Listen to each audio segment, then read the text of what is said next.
Well, Raymond, thank you for getting on the podcast. I appreciate you taking the time to meet with me and help our listeners kind of deal with SaaS software and that sort of thing, and the story behind the company that you're working for, Clinical Research IO.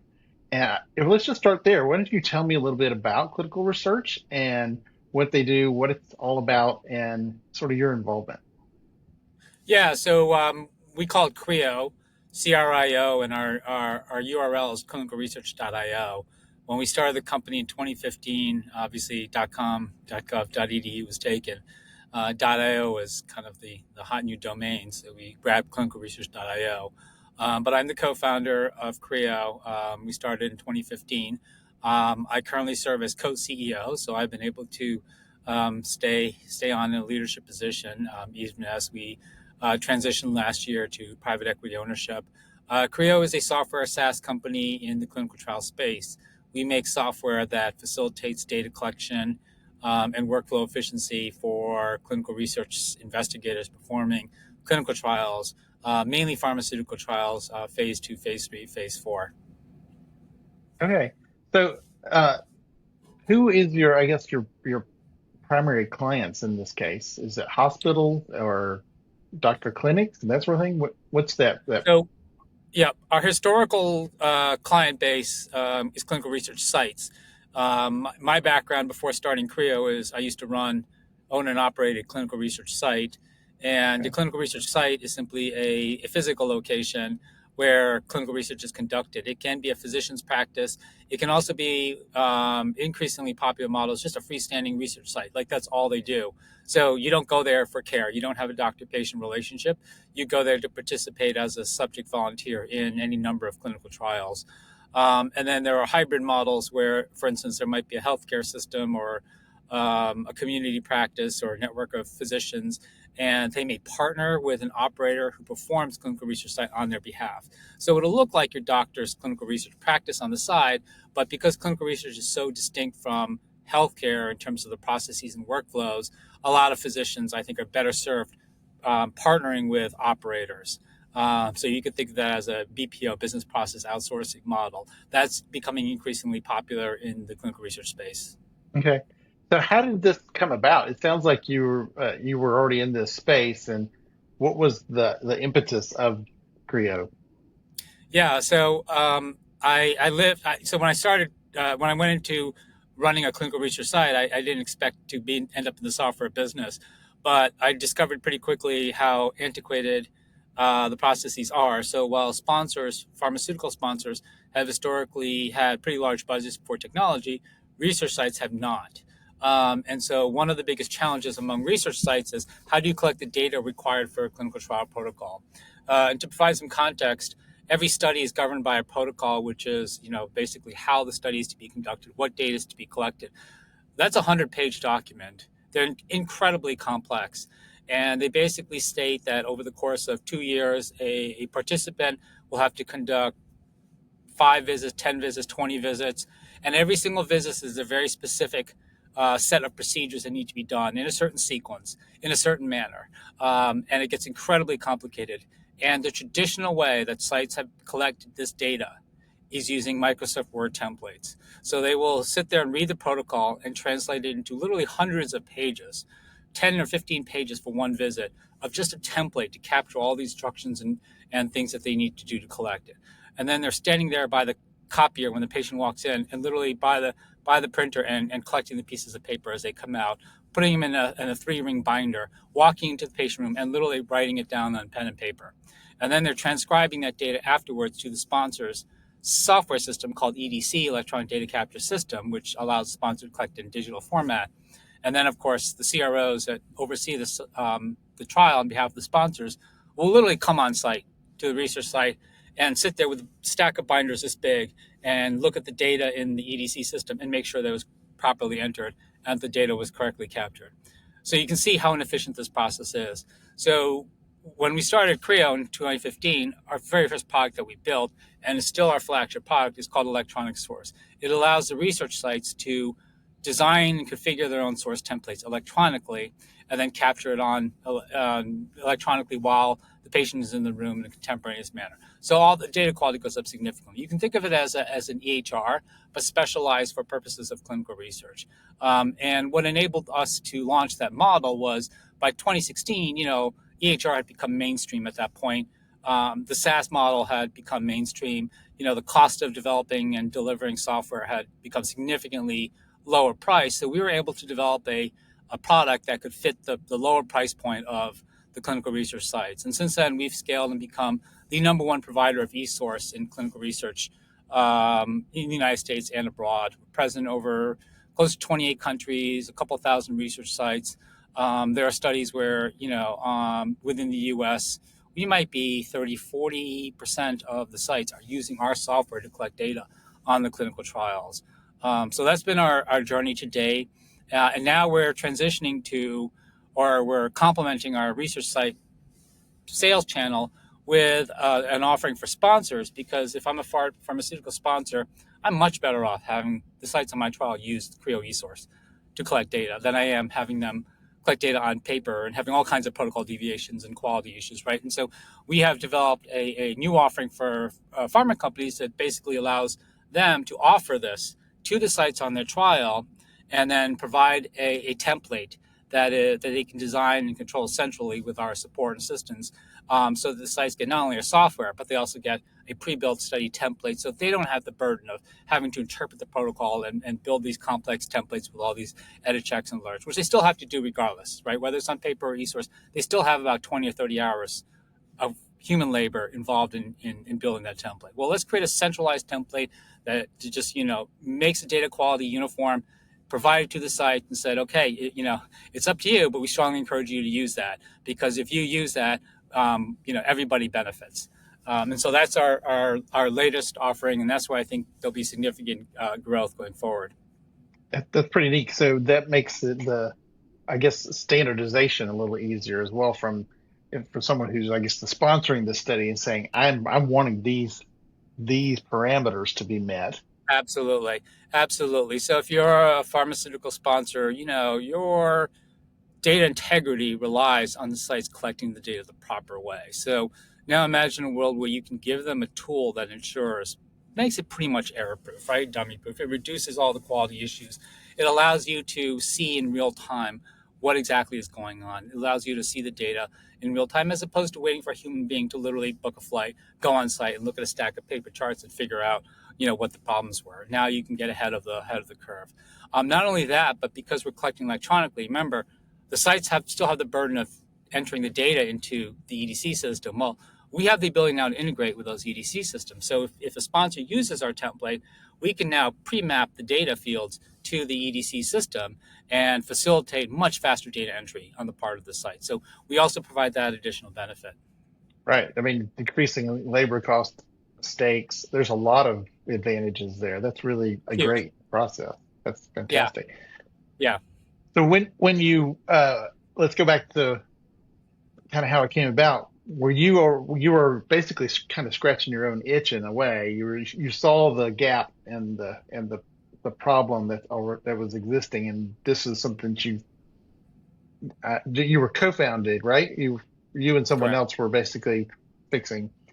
So how has the growth of the company progressed from um, I guess, a lead sales perspective? How did that sort of start, Yeah. and where are you Yeah. now, and how did it get there? Yeah, that's just absolutely probably the biggest challenge for any company to scales is sort of the transition from founder-led sales. So my co-founder was the software programmer. He was the technical founder. I was the business, the industry founder. I did the sales in the early stages at the beginning of the company, and we had brought on another sales AE, and he became successful. I would say about maybe the third year into selling CRIO. The first couple of years really was me and my credibility as a former site owner and my ability to speak directly to the research sites about a very novel technology and say, look, I use it at my site. This is how we do it. I know your pain. I completely understand your processes. That went a long way. Um, And over time, we've been able to build out a sales force, and now we recently brought on a chief commercial officer.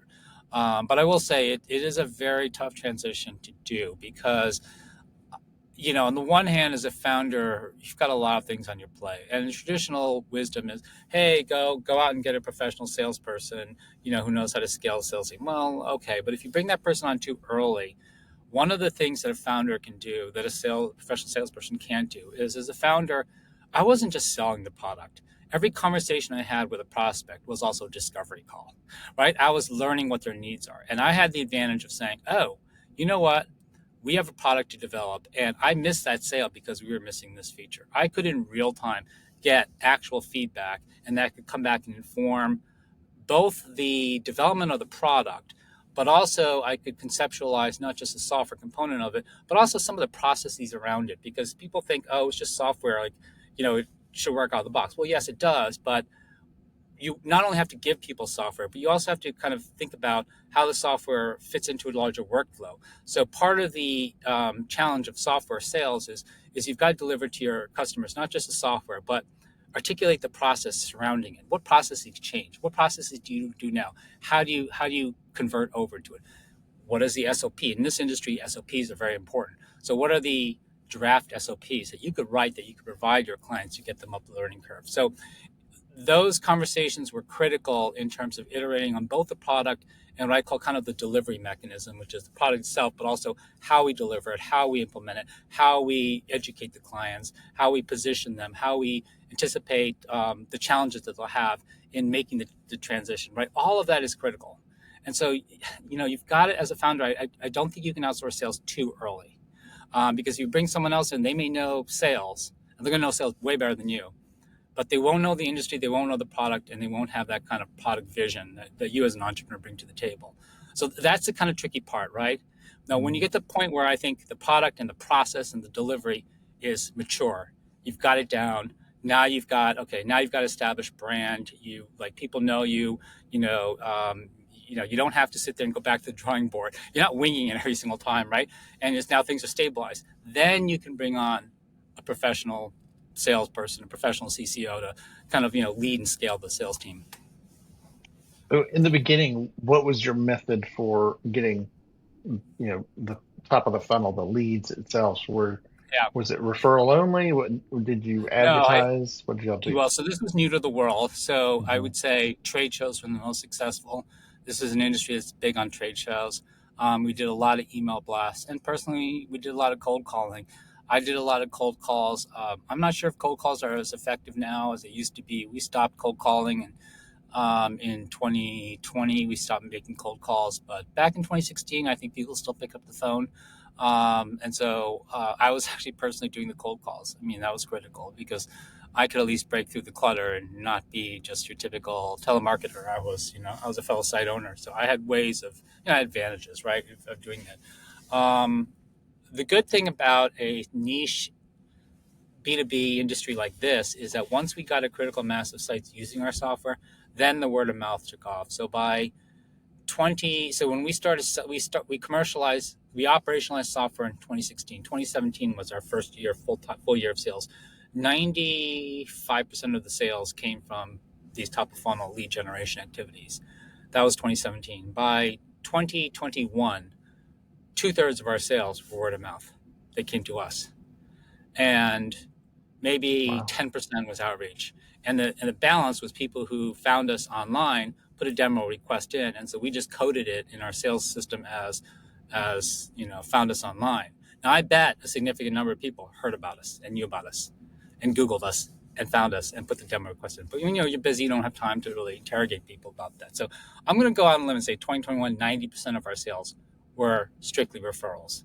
And it's Wow. because we had a very small industry of a few thousand sites that all talk to each other, and we found a niche, and there are only two competitors in the space. Yeah. So we literally had almost no marketing expenses um, in 2021. I mean, we were just a sales machine. We were just sitting back there. The leads were coming in, and we were just closing them at a pretty high rate. In fact, the reason we didn't close, the number one reason, was not lost to competitor. It was lost to status quo.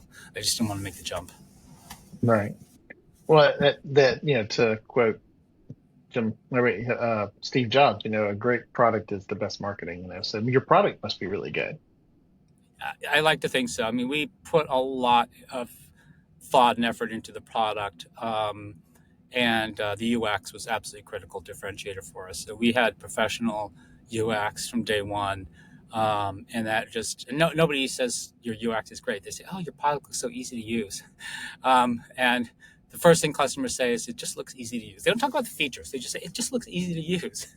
So I can't emphasize how important UX is, and the research industry is very staid, very old school. A lot of software companies don't do UX well. So by doing UX well, we could immediately jump out, and that's critical because you got to make it work out of the box, right? I mean, people don't want to sit there and read a manual or figure stuff out. Right. Especially not today. I mean, it's different than it was 15 years ago, for Yeah. sure. So with your marketing evolution, where are you today where that's concerned? Do you guys uh, are you still mostly word of mouth and don't put any money into marketing, or do y'all have marketing process, a sales team, So pipeline, that sort of thing? yeah, now we've got about 100, probably around 100 employees, and so we have a real budget that we can use. Our research site legacy market is still largely word of mouth. I would say the marketing there is social media and trade shows, which we now professionally manage. We're very thoughtful about the conferences. We measure ROI. We add ones, we drop ones. We're very thoughtful about that. The big new market, like I mentioned earlier, is pharmaceutical companies, and that's a much tougher market for us to crack in because that is very crowded. And that's where I think our sales and marketing motion now is. We're it's a completely different channel, and we don't have any advantages of the legacy sort of brand awareness that we do on the site side. However, the sites have educated the sponsors about who we are, so we actually do have some brand awareness among sponsors. They don't necessarily know exactly what we do, or that we have this offering. That's the educational part. But we do come in with the advantage of being an established brand, somebody they recognize, somebody that they probably heard about from the research sites that they work with, which is wonderful marketing for us, right? But now we're really investing a lot around outreach and education, and in this particular industry, what I found is we're talking about enterprise sales. It's much more relationship driven. It is very hard for us to break through the clutter strictly on marketing. It is very hard for a BDR to secure a first meeting. It is a lot easier to secure a meeting with a decision maker when you have people in your company, which we do now, who can make a phone call. I mean, it is such a relationship based business. So I think you really are talking about a B2B enterprise sales model. And again, you're talking about 20 or 30 very large pharma companies that probably have, say, 70% of the spend in the marketplace. So again, you're talking about the same 30 companies, and within the 30 companies, now the difference is you're not talking about one or two decision makers. Maybe there's 100 pathways in, right? Like 50 to 100 dispersed individuals who have some influence on the buying process. So it's a very targeted and very finite group of people. Again, word of mouth is extremely important. Relationships are important. And we have had traction, and we do have the case studies coming. So I do think there's a lot of opportunity for us. But it is going to be the next long, garden to hoe or to seed. Right. So how does technology fit into your marketing processes? Are you using a CRM and a funnel, or what's kind of the technology stack there? Yeah, HubSpot for marketing, we just implemented it recently. Salesforce for the CRM system. Our PE firm has very strong sort of general sales and marketing capabilities, so they have their own reporting system that we feed into, with a lot of really good metrics and reporting. And I know in the past year we spent a lot of time implementing the HubSpot and really configuring Salesforce for our needs, and spending a lot of time defining the ICP, the sales motion, the funnel, the stages, the definitions of success, all of that. That needs to be customized. And we ended up hiring internally I think it's called RevOps, but she basically is in charge of configuring Salesforce. And that's been a huge, huge win for us. So that's the tech stack that we use. We're in the process of relaunching our website, and I'm sure there's probably all kinds of other cool tech that we can layer on top. But I would say for the past year, it's really been sort of a foundational shift. Again, we got lucky. Small, well, like we got a small niche market. We didn't need to think about Salesforce. We didn't really need to think about HubSpot. They just kept coming in. But now we're in a different league, and so we need better metrics and reporting and outreach. Yeah. So, do you guys use any partnerships? Do you have like associations in there that you guys partner with?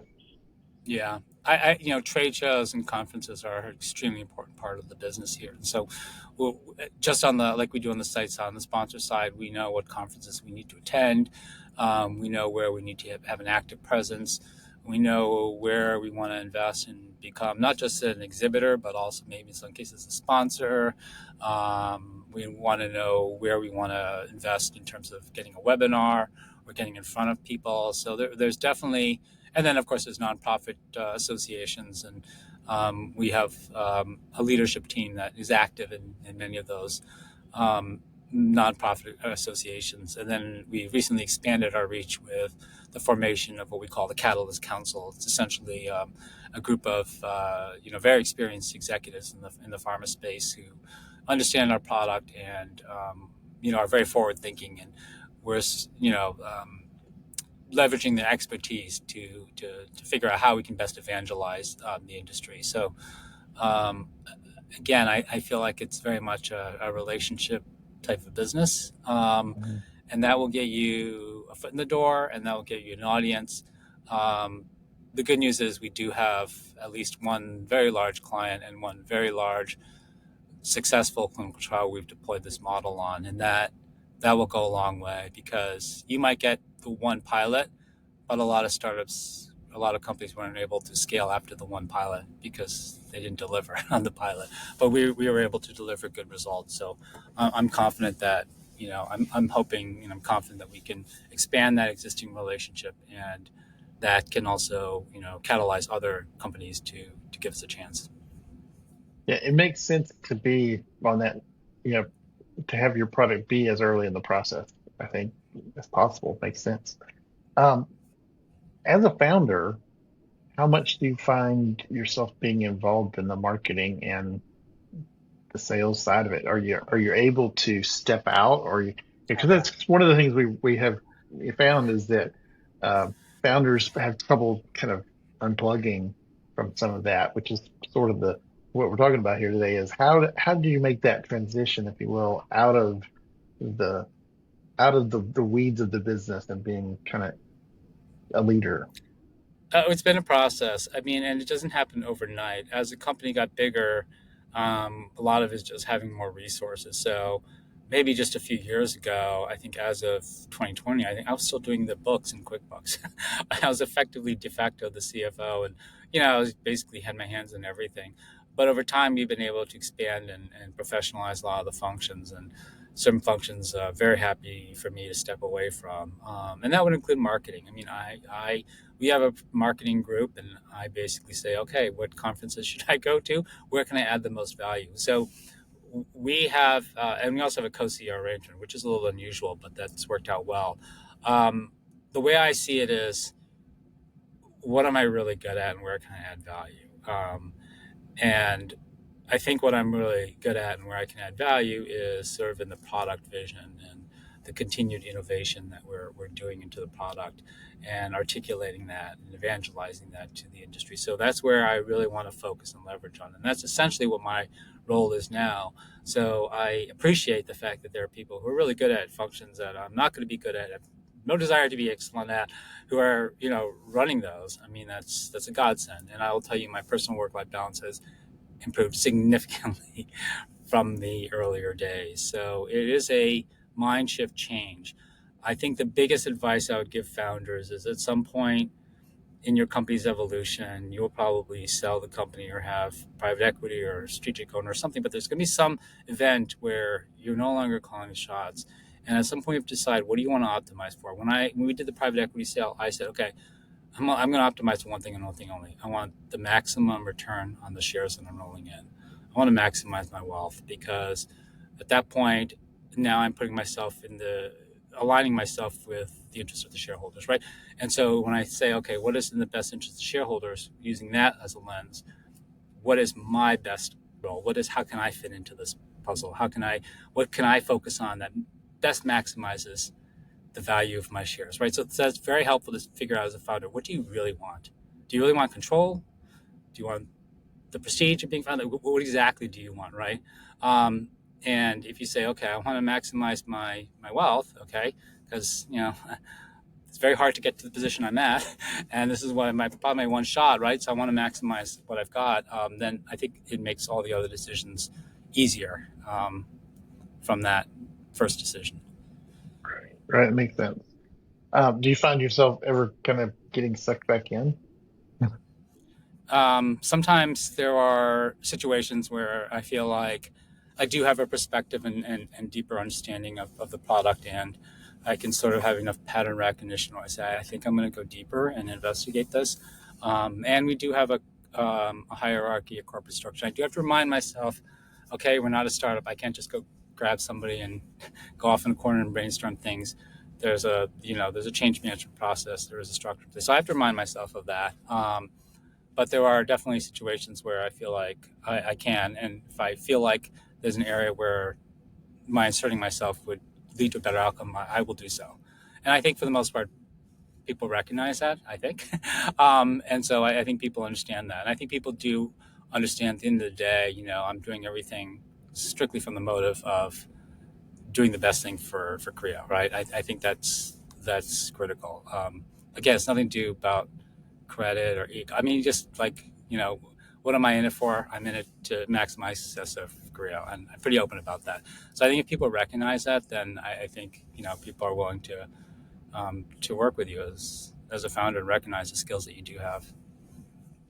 So as a co-CEO, uh, who I was also his founder, I guess what's the most rewarding, I guess, thing about your journey here? What has been the most rewarding thing? I was I had a corporate career, which also helped me navigate the transition to a larger company because I kind of know where the end journey is. But I've always wanted to be an entrepreneur, and I never really felt like I was true to myself when I was in corporate America. So I think the most rewarding part about this is being able to be an entrepreneur and see my vision come to life. And that has been incredibly rewarding.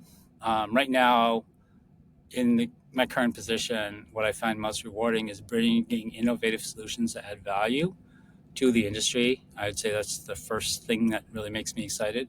The second thing, and I can't stress this enough, is how important human talent is, and how important it is to build a great place to work. Because if you have a great talent, in my opinion, everything solves itself. If you don't have a great DNA, then everything's uphill battle, right?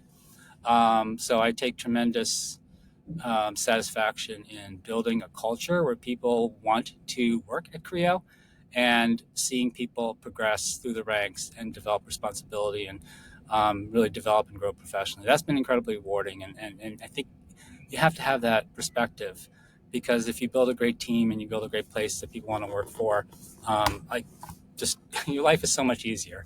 The processes are easier to build and follow, right? Like everything solves itself if you have good people. Do you have a strategy around where to get good people and how to get good people? We're in a good spot now because we have a lot of good people from the industry who want to work for CRIO. One thing that we did in 2020 was when we got rid of our office space, we decided to become a full-time remote company. And so we're one of the few places that are 100% remote. And I think we can make it work because, we have basically a culture of accountability and collaboration. And I think, people self-select for wanting to be in this environment and, make it clear you got to be a doer. We're not going to be babysitting you. If it doesn't work out, we'll make a hard decision. So, if I had to boil all of management down to one principle. It's really just one principle. If you do well, I think everything solves stuff. I honestly do think this one is nurture and promote your A's, keep your B's, and lose your C's. I think if you follow that formula, everything falls. I think it's all the management advice can distill that. I really do think that. I think that's underappreciated in general in all the organizational literature.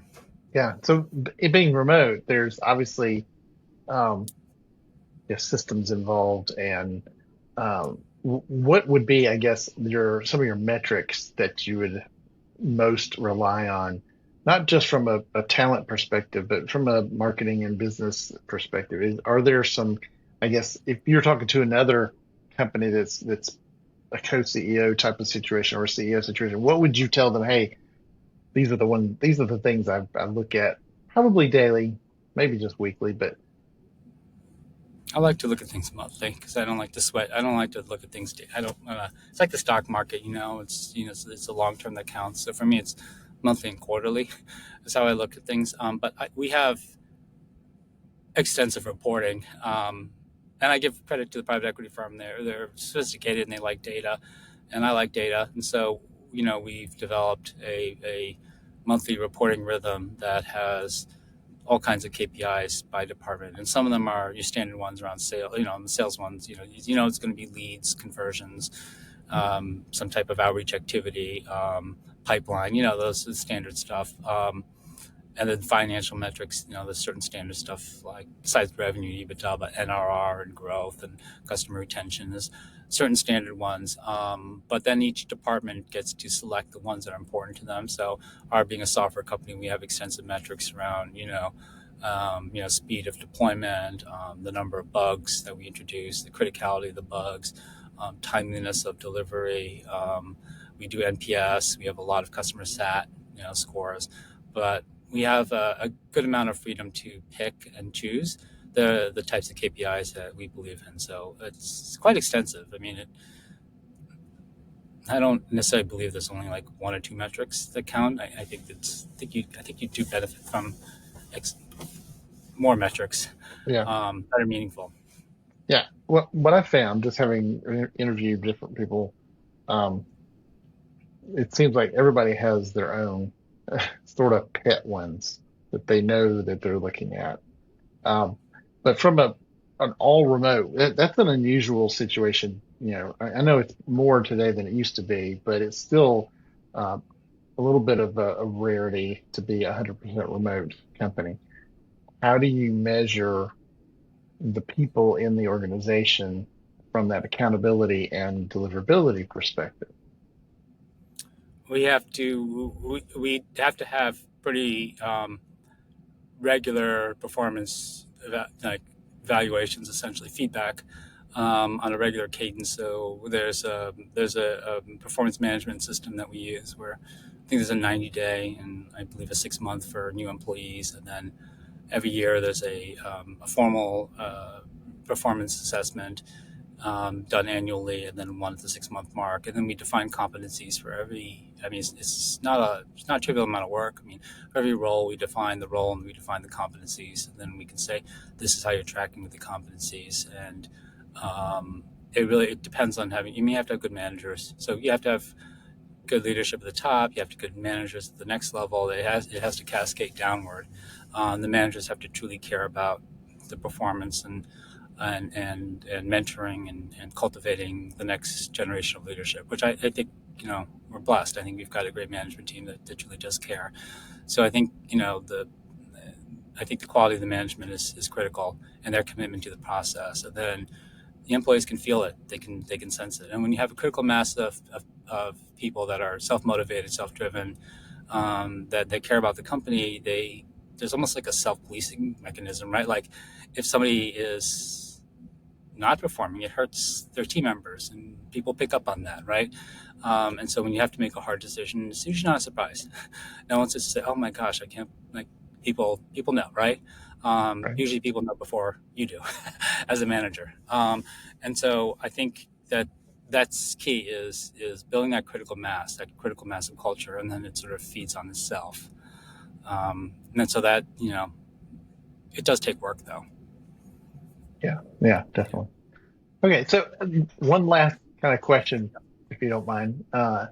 What is the number one priority for 2025? Expand our sponsor business, land new logos in the pharma world. Okay, very cool. Well, I appreciate you getting on here with me. It's been a very enlightening conversation, and I have learned a lot. Thank you so much for being on here. All right. Thank you, Larry. Bye bye. All right, remember to let it upload. I will. Okay.